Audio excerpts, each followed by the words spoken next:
All right, folks, welcome back to another Rev Real Estate Live. My name is Dallin. I am the host of this free weekly webinar focused on apartment investing. So a lot of familiar faces. Appreciate you all coming back, which means we must be providing some value. So appreciate you tuning in.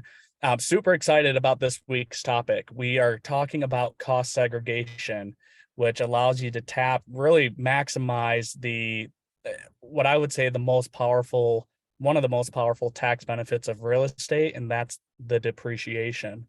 So a few months back, we actually had a fellow attendee here, Justin Jensen, who's a real estate centered CPA, talking about some of the tax benefits, and he touched on the cost segregation.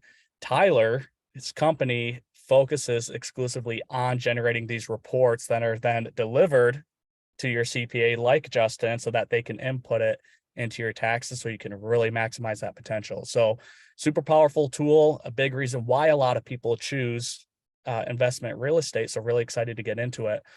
As we're going through, traditionally, if this is your first time tuning in, we ask just you put questions into the chat box, and then we'll address those as there's appropriate times in the conversation. And Tyler, as you're going through your presentation, if you're getting ready to change topics or shift a little bit, let's always take a minute to open it up to see if anyone has questions at that time. So sure, feel free to interrupt me at any point. I talk a mile in a minute, so. Awesome. And Justin, we might put you on the spot as well, since we have your expertise on the call with us, because these things really go hand in hand. So we definitely have a wealth of knowledge on this call today. So excited to get started. So Tyler, welcome. Appreciate you being on. Why don't you start by sharing with us a little bit about who you are and what you do and what the heck cost segregation is? Yeah, thank you so very much. I appreciate it. So cost segregation is, I always say, the only guarantee in the world of real estate, right? It's the only thing you can guarantee that you're about to make some money on is cost segregation. Goldman Sachs, I think they just came out. I don't know if you guys saw that new report where they just changed their minds on the forecast for 2023. Originally, they were pretty dismal. They're like, hey, the market might dip 15, 20%. Now they're like, hey, the market might only dip like 3%. Nobody really can really guarantee what's going to happen in the future of real estate. However, I can guarantee that if you use a cost segregation study, we can keep you from paying taxes or giving Uncle Sam some of your hard-earned money. Now, I'm going to share my screen real quick here and walk you through start broadcast. 3, 2, 1. And we should get this. There we go. All right.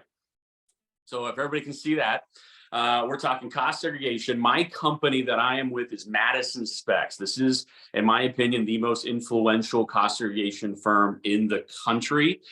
These guys have been around for years, long before this became a big kind of topic over the last 4 or 5 years where everybody's been talking about it. They've been around really since the beginning, and they have the expertise to prove that. And a client list that's as impressive. They just crossed $4 billion in depreciation. I am Tyler Baldwin. So I'm the regional manager. I live in Phoenix, Arizona. I focus heavily in Southern California, Texas, New Mexico, Vegas. However, tons of clients, because you guys know how real estate works. You could live in Phoenix or live in LA and you have buying property in Florida. I have a lot of clients that are buying property in Florida, a lot of clients who live in Florida buying property in the Rust Belt area. So a lot of people in Washington, Seattle area buying property. So I cover the whole country. I'm a former news anchor. So I spent most of my life as an Emmy-winning news anchor. In fact, that picture is from the Waste Management Open a couple of years back. And if I was currently still employed, I would be upside down and on my head with the Super Bowl weekend here, covering Waste Management Open, out there every morning at like 5 in the morning. You don't get home until 1 o'clock in the morning and you hit repeat. It's crazy. It's a wild time. My phone number is also on the screen, 602-349-2232. Do not hesitate to text or call at any point if you have any questions. Some people like to call and ask for some estimates on cost segregation studies once they've closed the deal. I have a lot of clients that actually, when they get kind of early on, they're penciling a deal. Sometimes they get close, they might actually call me up and say, hey, how does this going to look cost segregation wise for my potential investors.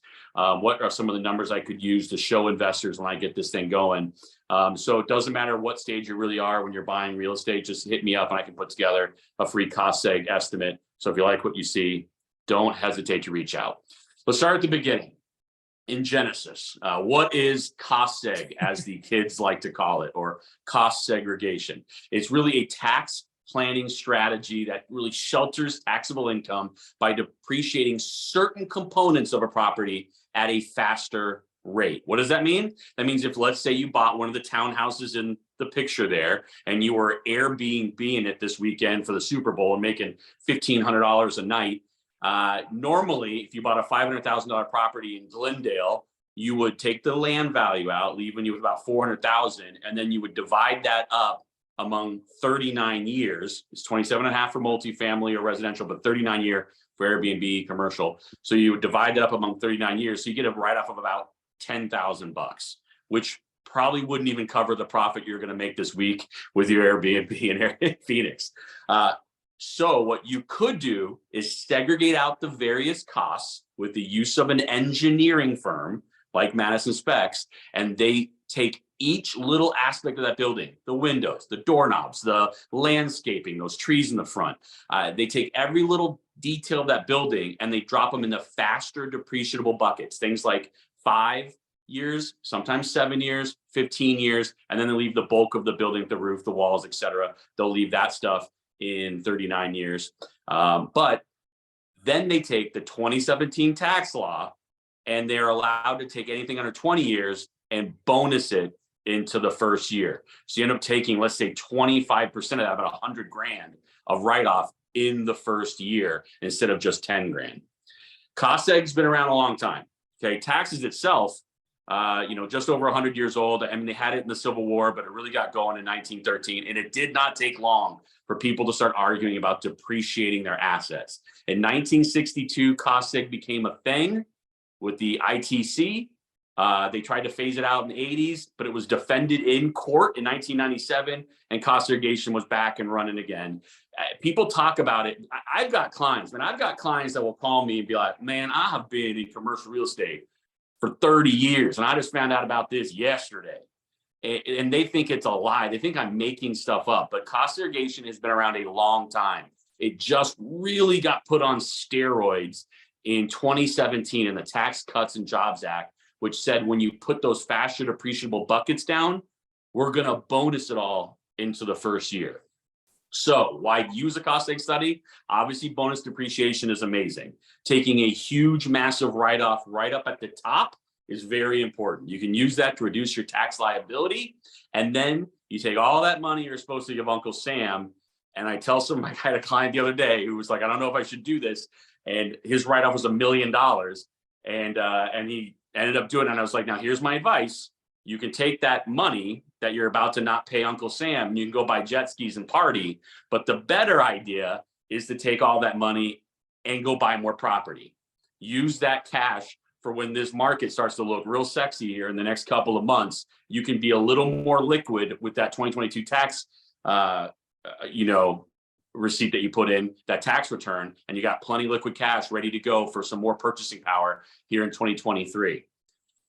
What am I talking about when I say these faster buckets? Like, what does that really mean? Okay, so what that is we're talking like everything in the building gets segregated out. For 5-year property, that means things like mirrors, carpeting, ceiling fans, vinyl floors, dryer vents, the closet shelving, the signage on the front. When you guys go and get the new sign in front of a multifamily because you're trying to do a big add value to this property and you change the signage up, we can write off the sign you throw in the trash, and then we can take the new sign that you put on that building and you can write that off and bonus it in the first year. Kitchen appliances, all that stuff goes in 5-year property. 7-year property, it's not on the list here. That's usually stuff like manufacturing, machine type stuff.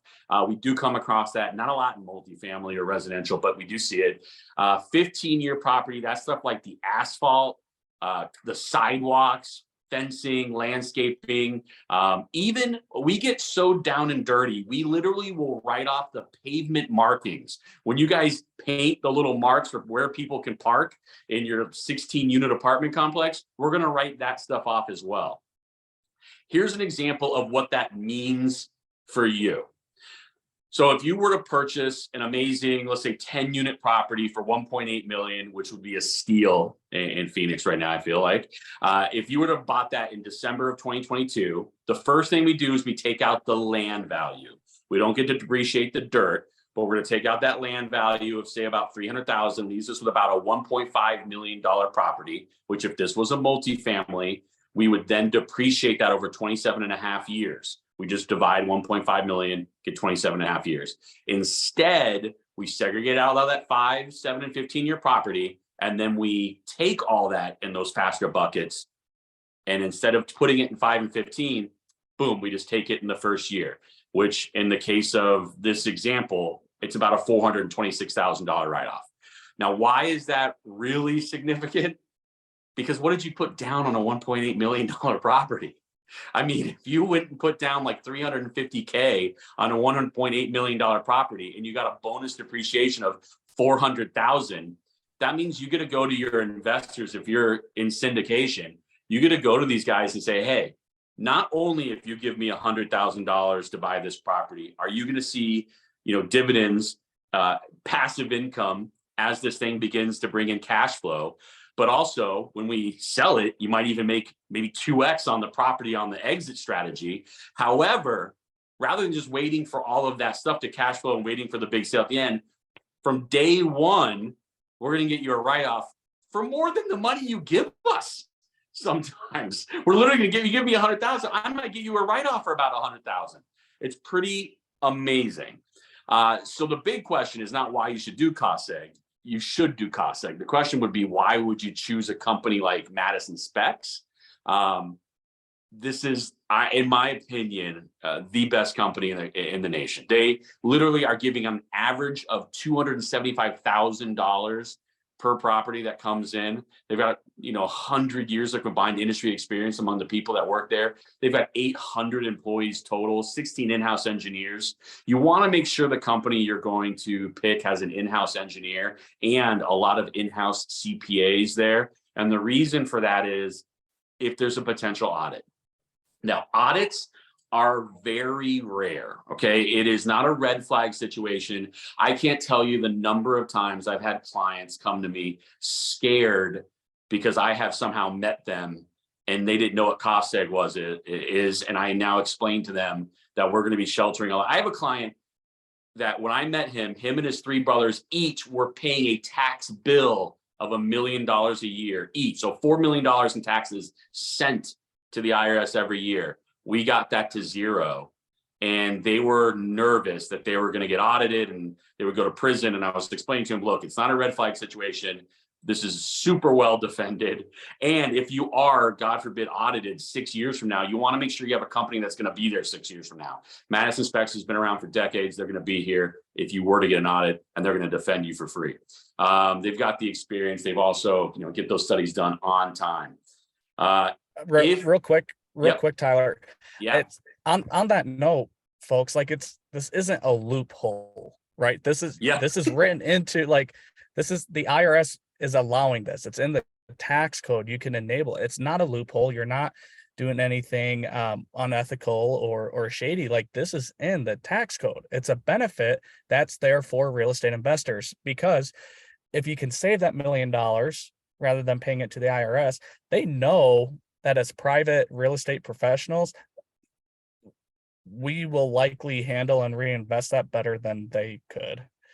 And so they give us this incentive to reinvest it, to put it into another property. So just keep that in mind. But at the same time, they're not going to go out and openly publicize this, because they would much rather take that $1 million a year for people, right?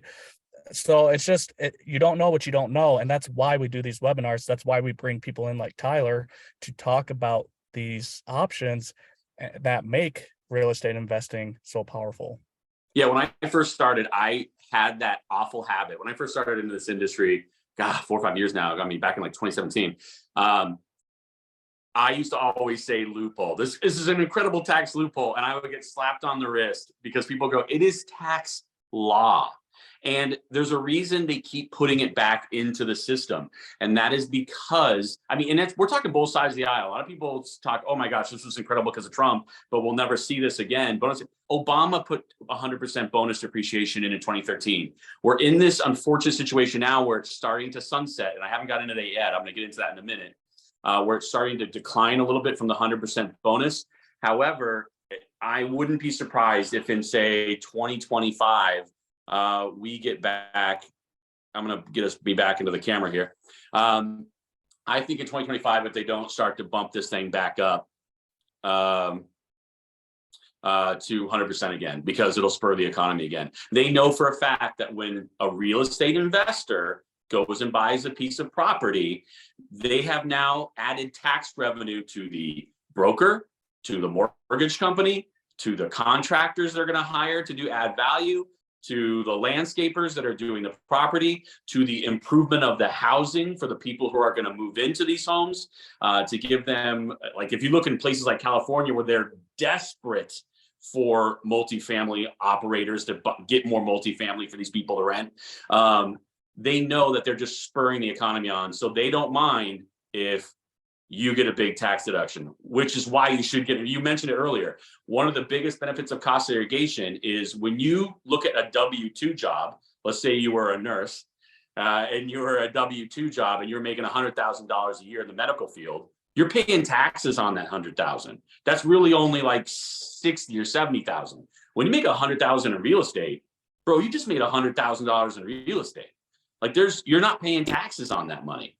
And I can get into a little bit more of that now, but I saw a question pop up if we want to take a pause real quick and answer that. Let me see. Looks like there was a couple of comments there, which I think are excellent. So Justin, if you wouldn't mind expanding a little bit more on your comment, and then Bruce, if you'd like to as well, I think that would be very beneficial for the group. Yeah, absolutely. And I don't want to take away from anything Tyler's saying. I'm trying to just contribute and add to, and really, I love what you're saying. It's right on. I have the same conversations, Tyler, where someone says, oh, well, that was all just loopholes and people aren't paying tax because of the loopholes. And I have to explain, they're not loopholes. Loopholes are unintended consequences that Congress did not mean for that to happen, and somebody found a way, and those get plugged. They also say that the good accountants know the loopholes and the great accountants have loopholes named after them. And no, I don't have any yet, but I'm working on it. But no, the point is that you're exactly right. Like the defensible position of a cost segregation study is because that was written by design. You are supposed to take that, which is why when you do the adjustment for depreciation, and I don't mean to get into the nitty-gritty accounting side, Tyler, I'm sure you're familiar. When you do a cost segregation study to catch up on the depreciation that was missed previously, that's why the IRS allows that to be an automatic adjustment, because that's how you were supposed to do it all the while. Yep. You're file at 3115 and play catch up.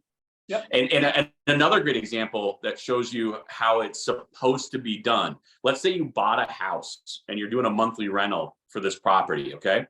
And you replace the roof on it. Most people, not a CPA like yourself, but most not real estate oriented CPAs might just go, here's my house on 27.5 year. Let's just add the $30,000 you spent on roof. Well, now, according to the IRS, you got 2 roofs that you're depreciating moving forward. So what you should have is, if you had a cost seg study, you'd have a value for that roof. You'd fully dispose of it, drop in your new value, and then drop your roof going forward. And that's technically how you're supposed to do it. And it gives you a bigger write-off. The thing I had talked about earlier was bonus at 2022, which that example I used with the $400,000 write-off was 2022 for a reason. That is unfortunately the last year of the 100% bonus. We are now sunsetting bonus depreciation away. In 2023, if you buy a property, you take 80% of the 5 and 15-year assets and move that to the front. Now that means something pretty cool. You do leave 20% of that bonus in the 5 and the 15-year stuff. So what that means is, if you're getting, like, let's say in that example of an Airbnb being $10,000 a year for a write-off, what you do is you take a bonus of, let's say 80,000 year one, then you, for the next 5 years, get a still write off about $10,000, $11,000. Then that might drop to about $9,000. And then you move down to 6,000 for the final, couple of decades, which I always say, better to have money now than money in 2062 when you're trying to write stuff off. And a great example is because not every CPA is real estate minded. When I first got into this industry, I thought this is going to be so easy. Cost seg, I'm going to go talk to CPAs and I'm going to say, hey, send me your clients. Let's get some cost segs going. This is going to be amazing. And about half of them would be like, no, they'll get the depreciation anyway. They're going to get, they don't need to spend $4,000 on a study. They're going to get depreciation anyway. And I once had a CPA, one of my favorite calls ever. A CPA called me furious. We had just set up 3 cost segs for one of his clients. And these were multi-million dollars. So we're talking about $2-3 million of write-offs. The cost was about $25,000. So $25,000, $3 million in write-offs. This guy's going to avoid $800,000 in taxes, something crazy. The CPA called me furious. It was like, how dare you charge my client $25,000 and steal his money just so he can get the depreciation he would have got anyway. And I was trying to walk him through how significant the depreciation is. And this guy just kept saying, he's getting it anyway. And finally I had to be like, sir, your client's 82 years old. Like, he doesn't need a write-off when he's 126. Like, let's get the money now. And so it's pretty fun to sit in the industry and just hear story after story. But I did talk about the bonus. The other thing I want to talk about is how that depreciation gets used for somebody who gets a cost seg study. So you get a cost seg study. How exactly does this benefit for you? Now, the easy answer is like, hey, if you've got passive income coming in, if you've got cap gains on a real estate sale, you're going to use that depreciation to knock that out. A great example is I had a client 2 days ago that I had coffee with. He is a home flipper. He doesn't do a whole lot of cost segs, but he just flipped 2 houses, made about 100,000 each, made about 200 grand. And he's like, oh my God, this cap gains is going to suck. I'm going to pay like $45,000 when I go to file my taxes here in a couple of weeks. And I was like, well, do you have any long-term properties you're not flipping? And he's like, well, I got this amazing property in Gatlinburg, Tennessee that I Airbnb. I bought for 1.2 million. I'll never get rid of that. That thing's amazing. And so I was like, well, let's cost seg that. We got him a write-off for like 300K. He is now going to completely avoid all his cap gains, and he won't have to send that check for $45,000 to the IRS. Now, that's how you knock out passive gains. The next question is, can you knock out active income? And the easiest question to ask is, are you a real estate professional? If you're a real estate professional, then yes. If you're a real estate agent, and those guys have been making money for the last couple of years, let's say you made $300,000-$400,000 in 2022, and you're like, oh my God, I'm going to pay, or I have been paying payroll taxes. I'm going to pay all this tax. It's awful. But if you've got a bunch of real estate investments, let's say you've been buying property in syndication with guys like Dallin, you then get your K1 loss. Since you're a real estate professional, you can use that depreciation against your active income and avoid those taxes. I all the time have clients that ask me, how do I become a real estate professional? It's sort of easy and sort of hard. The amount of hours you need to do, that's easy. 750 hours in the world of real estate. Anyone who's buying property, anyone's got property, they're going to do 750. They're changing light bulbs. They're doing research. They're going to networking events. You're going to do the 12, 14 hours a week. That's not the hard part. The hard part, it's got to be the majority of your time. So you've got to do it the majority of, if you're a doctor or an attorney or an engineer, you can't convince the IRS you're doing 41 hours as a real estate professional and 40 hours at your other job. However, if your significant other is a real estate professional, when you file jointly, now you use all the depreciation to knock out the active income. And a great story I had for that is I had a client who, she has a bunch of property in the Vegas area. Hopefully she is not watching because this story is very funny. But she was like, I'm an attorney making like $800K a year. Can I take this depreciation and knock that out? You can knock out some active income when you make like 100K to up to 150. But once you start making this $800, $300, $400,000 range, you can't use the depreciation in that range. However, I was like, well, what does your husband do? She's like, the husband, this guy's just eye candy. I mean, I just married some 8-pack cutie that sits by my pool and does nothing. And I was like, all right, give this guy a job. This guy now manages your properties. You're gonna make him a manager of your property. He is going to log these hours, and we're gonna make him look into that. And then boom, by the next year, they had logged all the hours. They were filing him as a real estate professional, and she's knocking out active income with all her real estate purchases. And then it becomes a no-brainer, because then when you're looking at penciling a deal and you're like, oh, this one's so close. But when you start considering how much you're going to write off, you're like, we got to do it. Neil Bawa, who I had the privilege of meeting once, told me the story about how in like 2010, 2011, when the market's crashing, people kept coming and go, don't buy that property, man. You can't buy that. That property's going downhill. And he would be like, I just need the write-off. I don't even care. I don't even care about the profit, right? I don't need the cash flow. I just need to shelter more of my taxes in the tech industry.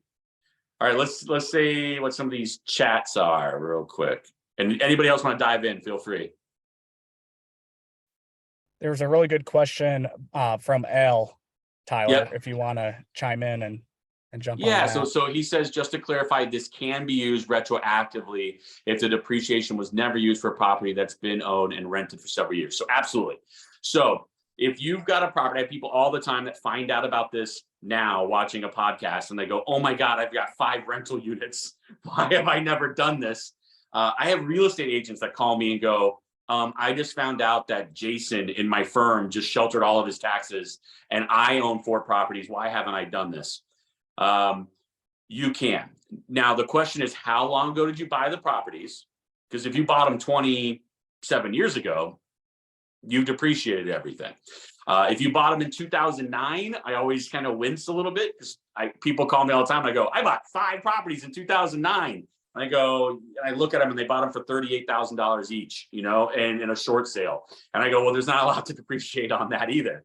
However, if you bought a property, in like 2018, 2019, heck, if you bought a property in 2010, we can take a look at it and pull that depreciation. You just have to file a 3115, which is just telling the IRS what Justin was saying. Like, this is how we were supposed to do it. This is what we wanted to do the whole time. And then we just play catch up and you get your big write-off in this year. And sometimes a great example is I had a client who is selling a home now. So he's selling a home in 2023. He's got this huge cap gain that he's worried about. However, he did buy a property in 2022 that he's keeping. And so we're depreciating the property in 2022. He'll use some of that depreciation, but the depreciation he's not going to use rolls forward indefinitely. So all that depreciation he doesn't take advantage of in 2022 is going to be there for him in 2023, and he can try to wipe out all of his cap gains that way. Let's see. Have you sent us some? Oh, thank you, Justin. On that, Al, to that question, was there any specifics you wanted to ask Tyler while we have him and Justin on the line with us? No, that's okay. I just want to know it's okay. Okay, excellent. Just wanted to make sure. Okay. Yeah, feel free. Send me a text. I'll put together some free estimates on all the properties and we can give you a look at it. And sometimes, my favorite thing to tell clients is no. Like I love to tell clients like, this isn't going to work. A great example is I had a client 4 years ago call me up and was like, hey, I've got all these Rust Belt. I'm a Burr method guy. I've got all these Rust Belt properties I'm buying for like $60,000 a pop. I heard about Cost Seg. I want to Cost Seg them. And I kind of broke down how the money he's generating on those properties is basically going to get knocked out by the depreciation he was kind of getting anyway. And it just wouldn't work, And I just was like, hey, I love the fact that you've got my cell phone. I don't think these are going to work for Cost Seg. However, nobody gets into real estate and says, I'm here to make a little bit of money for a little bit of time. Everybody tries to ramp up and make more and more money. That guy's now in multifamily and doing very well. And he called me up like 2 years later and was like, I've got 2 massive properties. Let's get going. So, give me a call. I'd love to put together an estimate. If it works, it works. If it doesn't, it doesn't. Yeah, incredible stuff. It's such a powerful tool that a lot of people just they don't know about it unless they're actively educating and pursuing in the space. Bruce, have you and your team have any personal experiences with cost seg that you could share? We're doing one Oh, right now with, we're just gonna get started with Tyler on a couple of them. We have not done them previously, but we're gonna do them on the properties we own right now. And so we're, I think he's just waiting for us to pay him so he can get started. I don't know. I told him do it first, we'll pay him on results, but I don't know if that works. He wants to get paid up. No, I'm teasing. But one comment I wanted to make is that the reason the IRS encourages you to do the cost seg is they don't know what's in your building. You know what's in your building. They expect you as a sophisticated investor to go in and say, okay, I've got all these things that are going to depreciate. I got carpeting, I got doors. I've got, you can break it down as little as you want, but things wear out at different levels, but they have no idea what's in your structure. They know what's on your tax return. So when I talked to Tyler, he just opened my eyes to, hey, these things depreciate at different levels. And bonus depreciation aside, there's also the other just things depreciate. Not everything depreciates at 27 and a half years or whatever it is. So the thing to know is just look at it this way, that you know what's in your building, you alert the IRS what's in your building and how you're going to depreciate it, and they approve it. And it's a great way to get tomorrow's money in your bank account today, as opposed to waiting till tomorrow to get it. So that's how I see it. And if I'm in error on any of that, Tyler, correct me, but that's how I see the cost seg in a very simple look. No, that's dead on. I kind of mentioned that roof example is one of the best, but the IRS would prefer that you had very sophisticated and very highly paid engineers categorize everything. That's why when there are audits, which again, audits in general, very rare. Audits in real estate and cost seg are extremely rare, but I've now personally been through two. I have friends that work in this industry that have been through a few more. And every time the conversations have been so smooth because the agent just gets to the cost seg part and is like, all right, let's move on. Like, they're not going to spend the next few weeks arguing out 180 different categories of items that are all broken down under the expertise of somebody in the field of engineering and construction. They're not going to argue what the square footage of drywall really was, so they might get into arguments of land value, but it's audits are incredibly rare and very easy. Let's see here. Can a cost seg, Jared's asking, can a cost seg be used to offset taxes on a W-2 or only income from real estate assets? Okay, so I kind of was talking a little bit about this, but just to recap it and explain it again, so right off the bat, and it really depends on what your W-2 is, but let's just say you are like a software engineer, okay? And you make $100,000 a year, you can use the depreciation from your real estate cost seg study to knock out 25,000 of that W-2, right? Like that. So right now you've dropped from $100,000 tax bracket down to a $75,000 tax bracket, and you're paying, and then you start using your tax credits and everything else off of it. And Justin can kind of back me up on this, but this is my understanding, is then you use all your tax credits like child tax credit, married, everything else off the 75, and you begin to push that down even further. But off of a W-2, if you make 100,000 or less, you can use 25,000 of your depreciation off that income. Anything you don't use rolls forward indefinitely. So if you did a cost seg on a $500,000 property and got a $90,000 write-off, you for the next 3 years could avoid a good $25,000 of taxes or of taxable income, which would translate to $7,000 to $10,000 of taxes. But you could avoid that every single year for the next couple of years. If you make up to 150, that slowly declines. It goes from 25,000 down to zero at 150. So every $2 drops $1 off. So by the time you get to 150, now you can't, if you're making $150,000 a year in your W-2, you now can no longer take that depreciation off your income. However, if you or your spouse is a real estate professional, you now can attack the W-2 income again.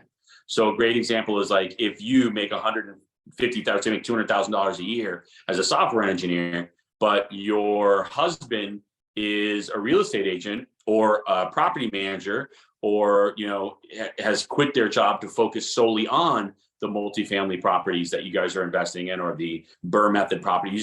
Once you get to about 10 properties or so, you start thinking, hey, hun, it would be way better if you actually say the husband was like a teacher making 50,000 a year. You just go, hey, honey, this would be better if you just stayed home with the kids. We save on daycare. You then take 20 hours a week to manage our properties, because then we can take all the depreciation from all those real estate assets and actually knock out the active income that I'm making at $200,000 a year, and I'll shelter $75,000 in taxes. So the fact is, like, we'll actually shelter more in taxes on the $200,000 in income than you're making as a teacher at $50,000 a year. So that's another way to do it. Would you agree, Justin? Yeah, that was an excellent question, Jared. And because that's what a lot of people are asking. So a couple situations or scenarios. My wife's a registered nurse. I'm a real estate professional. We file our taxes jointly. Collectively, we haven't paid taxes in 3 years. And all that money that was getting pulled from her check from the hospital came right back to us at the end of the year. So we showed last year we showed it. I didn't even know this was a thing before I started getting into business. I remember my father telling me he had a negative return. He had a loss on his tax return, and I couldn't comprehend it until I personally went through it.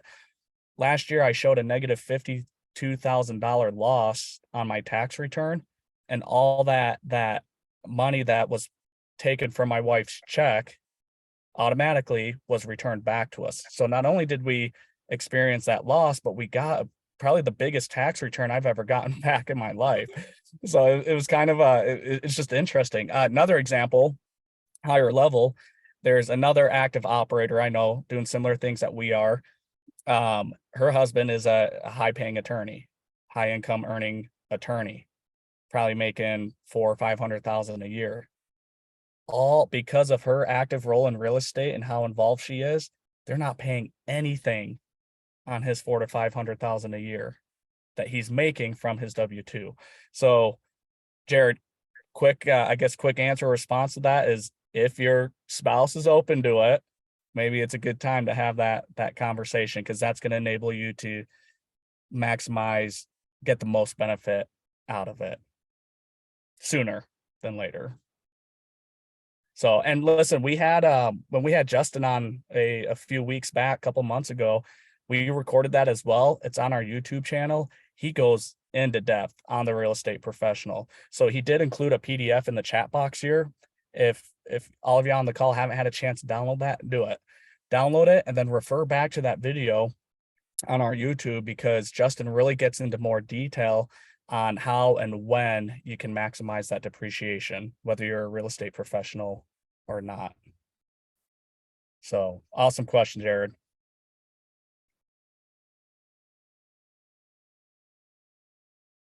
Perfect.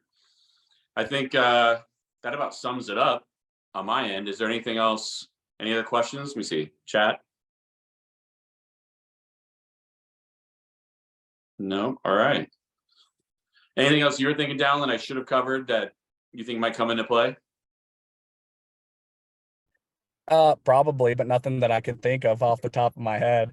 Yeah, the only that was thing excellent. I'm thinking Justin, now is, real quick, sorry. The only thing I was going to say too is, remember the sunset rule.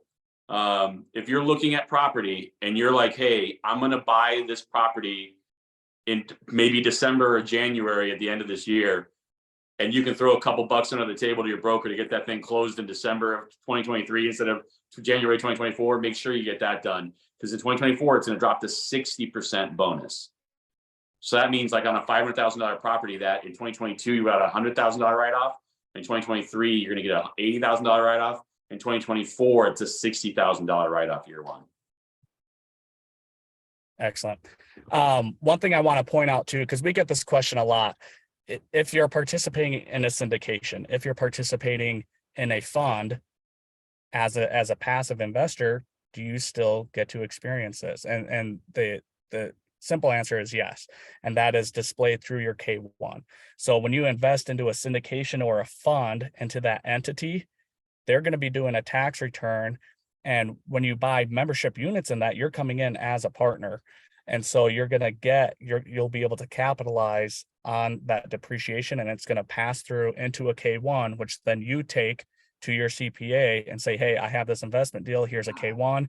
If that K1 shows a negative $20,000 loss, then your CPA will plug that into your overall tax return.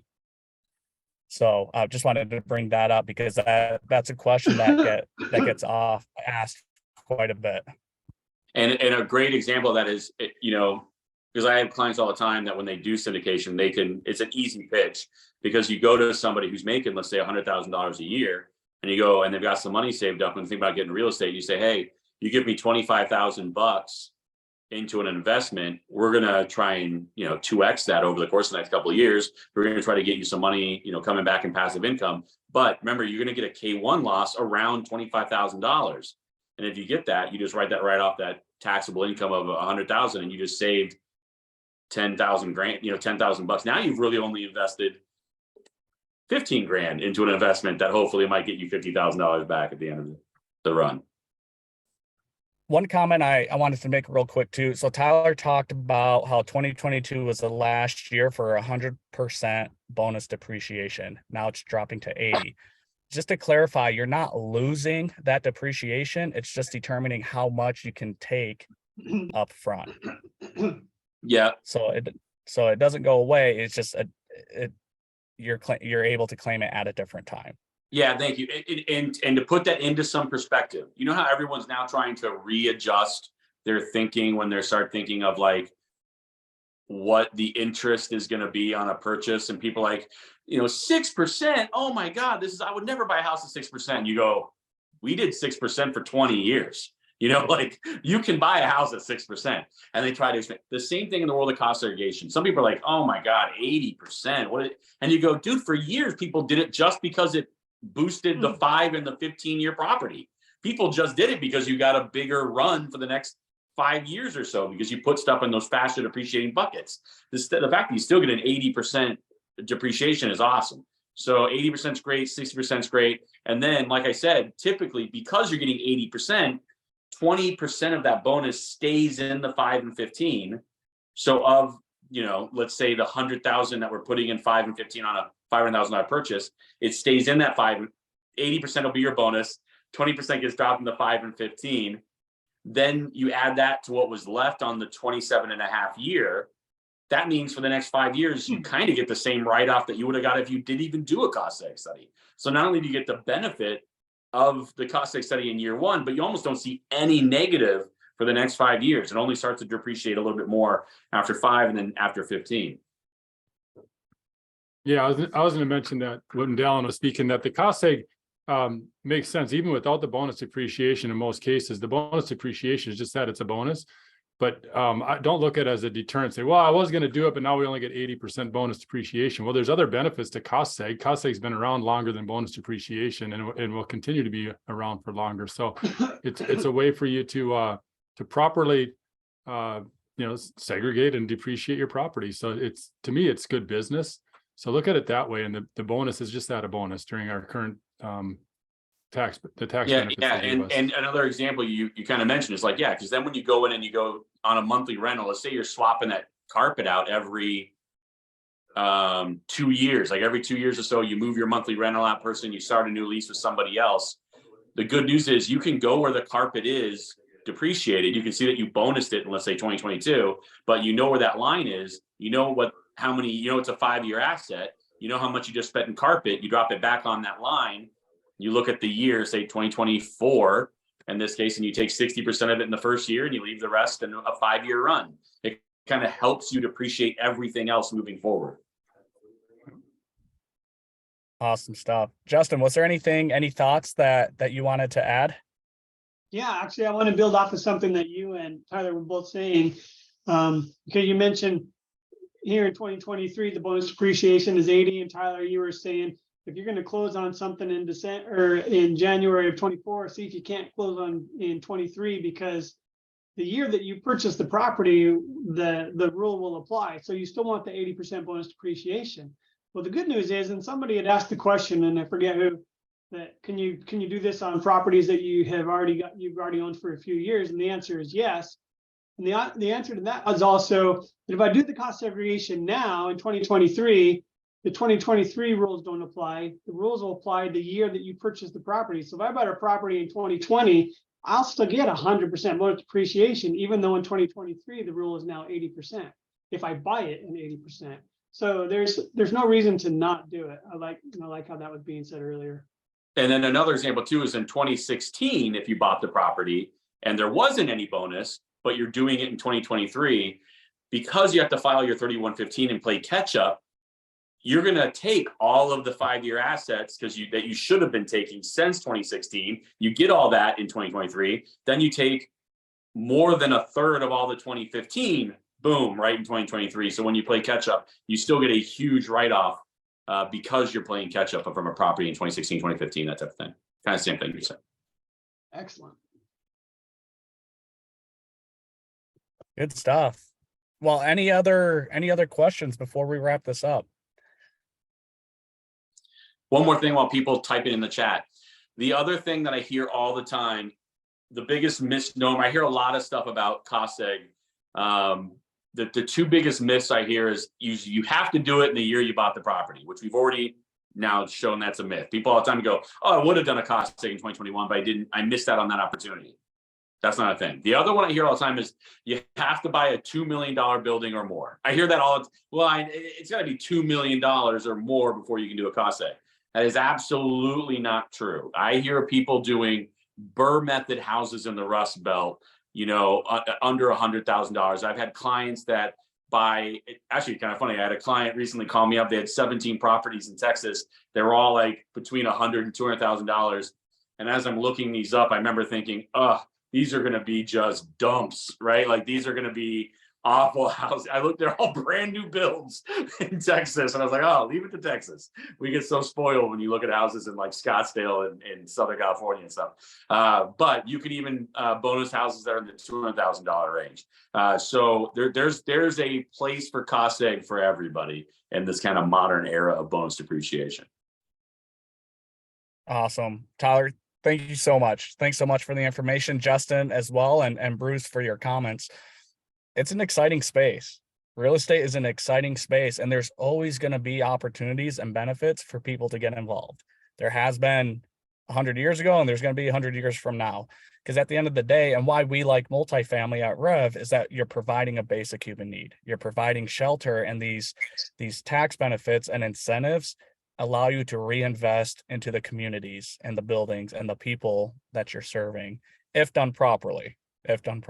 So it's a very powerful tool that everyone getting involved, whether you're passively investing or actively investing, can benefit from. So listen, I appreciate you all tuning in today, and staying tuned for the next webinar next week. So this recording will be going out Tuesday morning. It can also be found on our YouTube channel. And I would recommend, if cost segregation is something that you're seriously considering, which it should be, if you haven't gotten that from this webinar, you definitely should be, to also go back and watch the webinar we had with Justin as he was diving into the qualifications of a real estate professional and really how to maximize on the tax benefits. Because having a good CPA and a good cost seg company, that's where you're going to get the most benefit from this aspect of it. So appreciate you all tuning in, and we'll see you on the next episode. Thanks, guys. Thanks, Dan.